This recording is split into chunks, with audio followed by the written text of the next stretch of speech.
Welcome back to The Last Call. I'm your host, Justin Holbrock. Get ready for a week of nonstop action with teams you've never watched this season until now.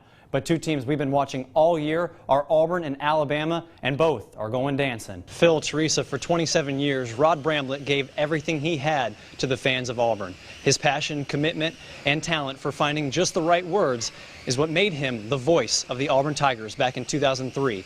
And today, we remember Rod Bramblett. It's the second time in 3 weeks that Auburn has taken down a #1 seed. They did so 2 weeks ago against Georgia, but this one was a little bit sweeter, taking down their rival Alabama in the 82nd edition of the Iron Bowl. Brendan, late this afternoon, as word of Chuck Person's arrest continued to spread across campus, the university released a statement saying that he will be suspended. So the biggest question is, can you do an Ed Orgeron impression yet? What was it like to hear him talking? Can you do the impression? Because I've been working on mine. I think I've got a pretty good one. I want to hear if you have one. It's kind of hard to do it. I don't think anybody can do it except for him, to be honest. I mean, hey, you want to give it a try? Yeah, it's good to have you here on the program, Peter. Yeah, that's probably the best one. Looking forward to hold that tiger. That's exactly how it sounds. I'm not even going to lie. Teresa, just 2 years ago, Clint Myers and his Auburn team were playing for a national championship. Now, he and his son Corey, who resigned in March, are under heavy scrutiny. According to a report from ESPN, several players described a culture of routine manipulation, isolation, and exploitation. Auburn Athletics is saying Clint Myers retired, while the university claims it made staff changes, creating confusion on what the official stance is from Auburn. As you approach exit 79, leaving Georgia, heading into Alabama, there are two options: a right toward Lynette and a left toward Valley. But on Friday, two players, one from each city, found somewhere to meet in the middle. I saw how upset he was, and I just knew that I needed to go up to him and give him a hug and say he's still the best player around here. For him to come in and try to keep me up and to let me know to keep my head up, that did a lot for me. Daniels Valley Rams had just shocked Christian's Lynette Panthers, who won a state title last year. The schools are bitter rivals, but the two players have been friends since kindergarten. It was the first day of school, and our parents knew each other, so our relationship has just grown since kindergarten. But don't let the hug fool you. A lot of competition also, like from wrestling in the pool to Kickball back in kindergarten, we've always tried to keep my home runs with each other. All-star baseball, having a competition throughout the week, practicing to see who can hit the most home runs. And now we're just fighting each other in high school football. It's always been a competition between us. 3 years ago, Christian's dad Clifford took the head coaching job at Lynette, putting a bridge between their friendship. We talk all the time still. You know, it's not that hard for me, but you'd think it would be because we're rivals and all that kind of stuff. But no matter where you go or anything, you still have friends. No matter what you're doing, rivals, it don't matter. With a true best friend, like, you don't have to talk to him every day for him to know you're still there. So I think he's more than the best friend to me. He's been like my brother since we was young. So it's God and family before anything else. So, and he's like family to me. So it comes before football.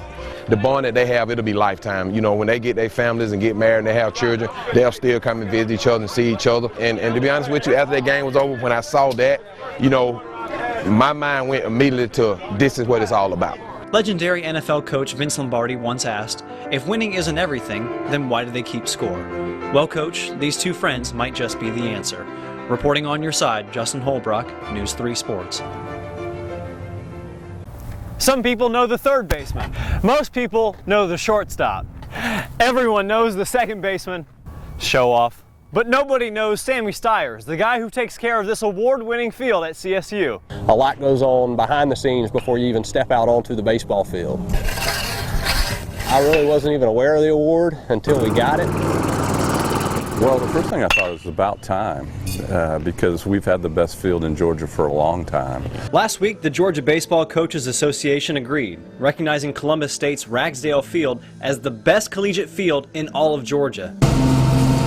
But a field can only win an award if someone's there to take care of it. We might have to throw a bag of turfus on it.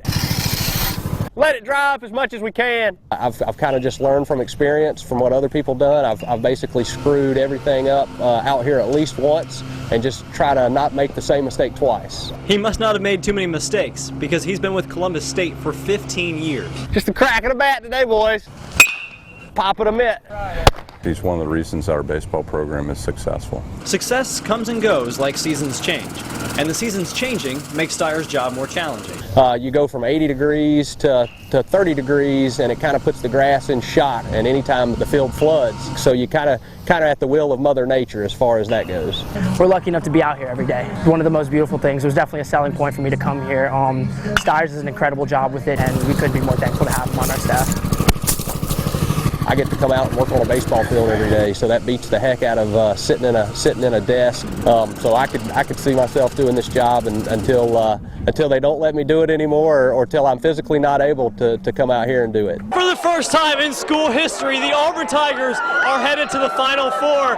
The Tigers did so without their best player, Chuma Okeke. In this tournament, they beat Kansas, #1 North Carolina, and #2 Kentucky, the only team to ever beat those three teams in the same tournament, and now they're Final Four bound.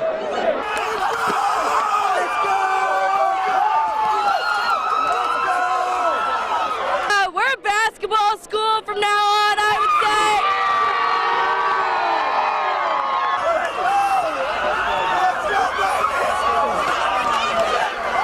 say. You think this only comes with football? We're doing it with basketball!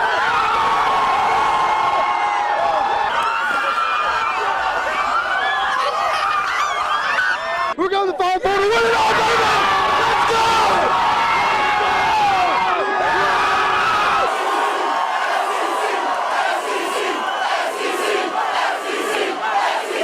Honestly, I just have no words. It's great to be an Auburn Tiger. I mean, look around at this atmosphere.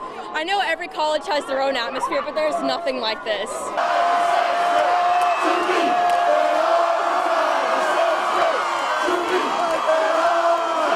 We won it. Unfinished business. We're not done.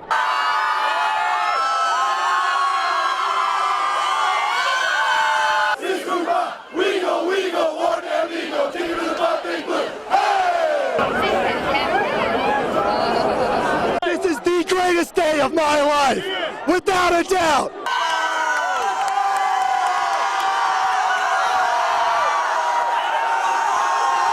The little train that could. They say it's impossible, then the impossible gets done.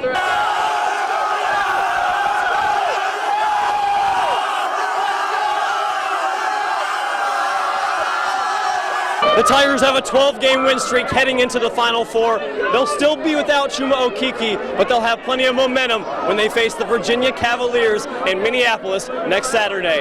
Signing off on your side from Tours Corner in Auburn, Justin Holbrock, News 3 Sports. I survived the mob. Thanks so much for watching. If you want to see some of my sportscasts, you can click right here. If you want to see more of my feature stories, you can click right here. And if you want to see full episodes of The Last Call, you can click right here. Thanks again.